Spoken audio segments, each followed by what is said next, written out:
ਹੁਣ ਬਰੈਡਲੇ ਹਾਲ ਕਿਸੇ ਔਕਾਫ਼ ਦੇ ਮਹਿਕਮੇ ਦੀ ਸੰਭਾਲ ਵਿੱਚ ਸੀ, ਪਰ ਉਹ ਸੰਭਾਲਿਆ ਨਹੀਂ ਸੀ ਹੋਇਆ।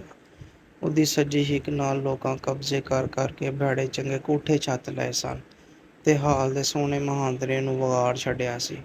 ਇਹਨਾਂ ਕੋਠਿਆਂ ਕੋਲ ਇੱਕ ਹੋਰ ਕਦੀਮੀ ਬੋਰਡ ਆਪਣੇ ਸਾਰੇ ਖੰਭ ਖਿਲਾਰੀ ਬੈਠਾ ਸੀ ਤੇ ਉਹਦੇ ਸਾਹਵੇਂ ਨੈਸ਼ਨਲ ਕਾਲਜ ਦੇ ਹੋਸਟਲ ਦੇ ਉਹ ਕਮਰੇ ਸਨ, ਜਿਨ੍ਹਾਂ ਵਿੱਚੋਂ ਇੱਕ ਕਮਰਾ ਉਹ ਵੀ ਸੀ ਜਿਹਦੇ ਭਗਤ ਸਿੰਘ ਨਵੇਂ ਕੋਟ ਤੋਂ ਉੱਠ ਕੇ ਆਪਣੇ ਟੀਨ ਦੇ ਬਕਸੇ ਨਾਲ ਆਇਆ ਸੀ।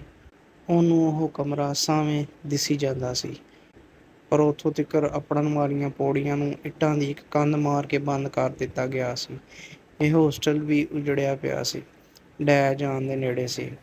ਇਹਦੇ ਉਜਾੜ ਕਮਰਿਆਂ ਵਿੱਚ ਚਾਮ ਚਿੱਠਾਂ ਚੈਂ ਕੁਰਲਾਉਂਦੀਆਂ ਕੰਧਾਂ ਨਾਲ ਖਹਿੰਦੀਆਂ ਖੋਰੇ ਭਗਤ ਸਿੰਘ ਨੂੰ ਕਹਿੰਦੀਆਂ ਸਨ, ਬਈ ਭਗਤਿਆ 100 ਵਰ੍ਹਿਆਂ ਪਿੱਛੋਂ ਪਰਤਿਆ ਏ, ਤੂੰ ਸਾਨੂੰ ਪ੍ਰਣਾਮ ਕਰ, ਸ਼ੁਕਰਗੁਜ਼ਾਰੀ ਕਰ, ਅਸਾਂ ਇੰਨਾ ਚਿਰ ਤੇਰੇ ਹੋਸਟਲ ਨੂੰ ਆਬਾਦ ਰੱਖਿਆ ਏ। ਬਰੈਡਲੇ ਹਾਲ ਵਿੱਚ ਦਾਖਲ ਹੋਣ ਵਾਲੇ ਵੱਡੇ ਬੂਹੇ ਨੂੰ ਜੰਦਰਾ ਮਾਰਿਆ ਹੋਇਆ ਸੀ।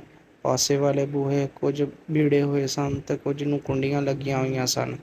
ਹਾਲ ਦੇ ਸਾਹਵੇਂ ਜਿਹੜੇ ਚਬਾਰੇ ਸਨ, ਉੱਥੋਂ ਇੱਕ ਜਵਾਨ ਕੂੜੇ ਨਾਲ ਜੁੜਵਿਆ ਹੋਇਆ ਇੱਕ ਛਾਪਰ ਬੈਗ ਦਰੋਂਦਾ ਬਾਹਰ ਆਇਆ ਤੇ ਹਾਲ ਦੇ ਪਿਛੋਕੜ ਵਿੱਚ ਰੂੜੀ ਦਾ ਜਿਹੜਾ ਉੱਚਾ ਢੇਰ ਸੀ, ਉੱਥੇ ਇਹਦਾ ਗੰਦ ਬਲਾ ਸੁੱਟ ਕੇ ਜਦ ਮੁੜਿਆ ਤੇ ਭਗਤ ਨੇ ਉਹਨੂੰ ਡੱਕ ਕੇ ਪੁੱਛਿਆ, ਵੀਰਾ, ਇਹ ਜਿਹੜਾ ਹਾਲ ਏ, ਇਹਨੂੰ ਅੰਦਰੋਂ ਵੇਖਣ ਦੀ ਕੋਈ ਸਬੀਲ ਹੈ? ਇਹਦਾ ਰਾਖਾ ਕੌਣ ਏ? ਮਹਿਕਮੇ ਦਾ ਇੱਕ ਬੰਦਾ ਕਦੀ ਫੇਰਾ ਮਾਰਦਾ ਏ, ਨੌਜਵਾਨ ਨੇ ਹੱਸ ਕੇ ਜਵਾਬ ਦਿੱਤਾ। ਪਰ ਤੁਸਾਂ ਅੰਦਰ ਜਾ ਕੇ ਕੀ ਵੇਖਣਾ ਏ? ਅੰਦਰ ਤੇ ਕੁਝ ਵੀ ਨਹੀਂ, ਕਾਠ ਕਬਾੜ ਏ। ਕੁਝ ਕਬੂਤਰ ਨੇ, ਕਬੂਤਰ ਵੇਖਣੇ ਜੇ?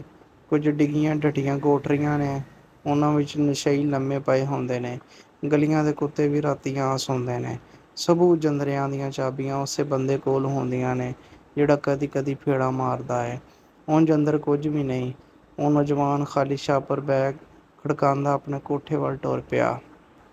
ਭਗਤ ਨੇ ਇੱਧਰ-ਉੱਧਰ ਬਥੇਰੀਆਂ ਝਾਤੀਆਂ ਮਾਰੀਆਂ, ਪਰ ਭੀੜੇ ਹੋਏ ਤੇ ਜੰਦਰੇ ਮਾਰੇ ਹੋਏ ਬੂਹਿਆਂ ਦੇ ਅੰਦਰ ਦਰਜ਼ਾਂ ਵਿੱਚੋਂ ਕੁਝ ਨਜ਼ਰ ਨਹੀਂ ਪਿਆ।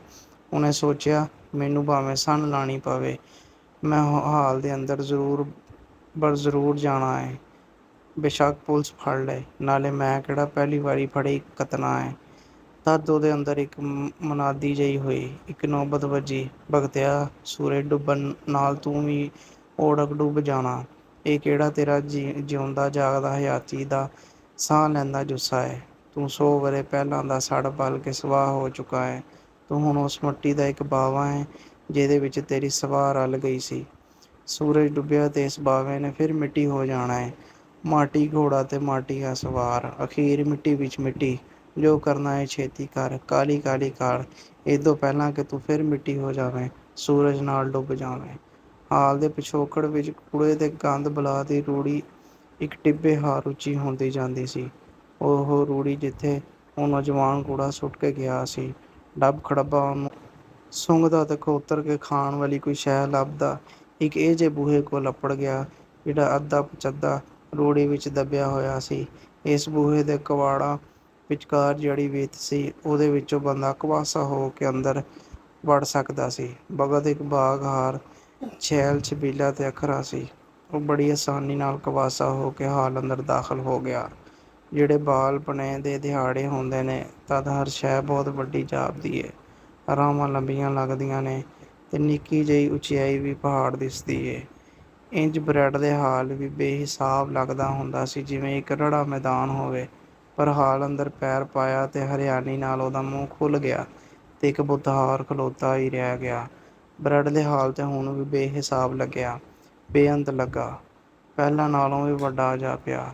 ਸ਼ਾਇਦ ਇਸ ਲਈ ਭਈ ਉਹਨਾਂ ਜ਼ਮਾਨਿਆਂ ਵਿੱਚ ਉਹਨੇ ਇਸ ਹਾਲ ਨੂੰ ਹਮੇਸ਼ ਭਰਿਆ-ਪੁਰਿਆ ਵੇਖਿਆ, ਜਲਸਿਆਂ-ਜਲੂਸਾਂ ਦੇ ਸੰਗ ਪਾੜ ਨਾਅਰਿਆਂ ਨਾਲ ਗੂੰਜਦਾ ਵੇਖਿਆ, ਲੋਕਾਂ ਦੇ ਹੜ-ਦਿਹਾੜੇ ਦੇ ਅੰਦਰ ਵਗਦੇ ਵੇਖੇ। ਤੇ ਅੱਜ ਉਹ ਖਾਲਮ-ਖਾਲੀ, ਨਾ ਕੋਈ ਬੰਦਾ, ਨਾ ਕੋਈ ਬੰਦੇ ਦੀ ਜ਼ਾਤ। ਇਸ ਹਾਲ ਅੰਦਰ ਉਹਦੇ ਫਾਹੇ ਲੱਗਣ ਤੋਂ ਪਿੱਛੋਂ ਉਹਦੀ ਮੌਤ ਦਾ ਸੋਗ ਕਰਨ ਲਈ ਇੱਕ ਬਹੁਤ ਵੱਡਾ ਇਕੱਠ ਹੋਇਆ ਸੀ, ਜਿਹਦੇ ਵਿੱਚ ਸਭੂ ਧਰਮਾਂ ਦੇ ਮੰਨਣ ਵਾਲੇ ਸ਼ਰੀਕ ਹੋਏ। ਕਿਉਂ ਜੇ ਭਗਤ ਉਹਨਾਂ ਸਭ ਦਾ ਸਾਂਝਾ ਹੀਰੋ ਸੀ। ਮੰਟੋ ਪਾਰ ਵਿੱਚ ਇੱਕ ਹੋਰ ਇਕੱਠ ਹੋਇਆ।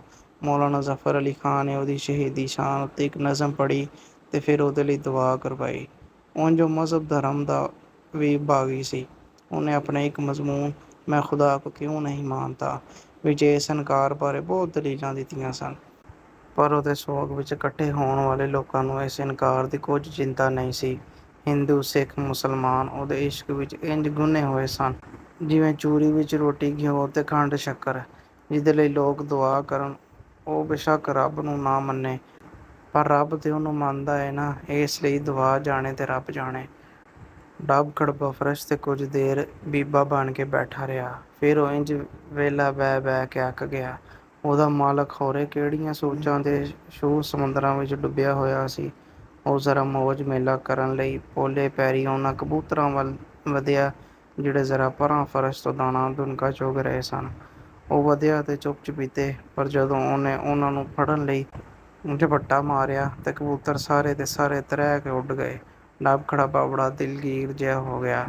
ਕਬੂਤਰ ਹਾਲ ਦੀ ਗੁੱਠੇ ਜਿਹੜੀਆਂ ਜੰਗਾਲੀਆਂ ਹੋਈਆਂ ਪਾਣੀ ਦੀਆਂ ਟੂਟੀਆਂ ਸਨ, ਉਹਨਾਂ ਤੇ ਜਾ ਬੈਠੇ। ਭਗਤ ਕਬੂਤਰਾਂ ਦੇ ਉੱਡਣ ਦੀ ਫੜਫੜ ਸੁਣ ਕੇ ਆਪਣੇ ਖਵਾਬਾ ਖਿਆਲਾਂ ਤੋਂ ਬਾਹਰ ਆ ਗਿਆ। ਓਏ ਕਤੂਰਿਆ, ਤੈਨੂੰ ਹਾਲੀ ਕੁਝ ਪਤਾ ਨਹੀਂ ਪਈ ਆਪਣੇ ਸ਼ਿਕਾਰ ਨੂੰ ਮਾਰਨ ਲਈ ਕਿੰਜ ਛੇਹਾ ਲਾਈਦਾ ਏ। ਮੈਨੂੰ ਪੁੱਛ, ਗੋਰਿਆਂ ਨੂੰ ਮਾਰਨ ਲਈ ਮੈਂ ਕਿੰਜ ਛੇਹਾ ਲਾਂਦਾ ਸਾਂ। ਬਰੈਡ ਲਿਹਾਲ ਦੇ ਇਹ ਕਬੂਤਰ ਬੜੇ ਸਿਆਣੇ ਨੇ। ਸਿਆਣਿਆਂ ਦੀਆਂ ਗੱਲਾਂ ਸੁਣ ਸੁਣ ਕੇ ਇਹ ਵੀ ਸਿਆਣੇ ਹੋ ਗਏ ਨੇ। ਇਹ ਤੇਰੇ ਕਾਬੂ ਨਹੀਂ ਆਉਣ ਵਾਲੇ। ਉਂਝ ਵੀ ਤੂੰ ਹਾਲੀ ਬੋੜਾ ਏਂ। ਇਸ ਬੋੜੇ ਮੂੰਹ ਨਾਲ ਜੇ ਤੂੰ ਕੋਈ ਕਬੂਤਰ ਫੜ ਵੀ ਲੈ ਤੇ ਦੰਦਾਂ ਬਿਨਾਂ ਉਹਨੂੰ ਕਿੰਜ ਕਾਬੂ ਕਰ ਸਕਣਾ ਏ।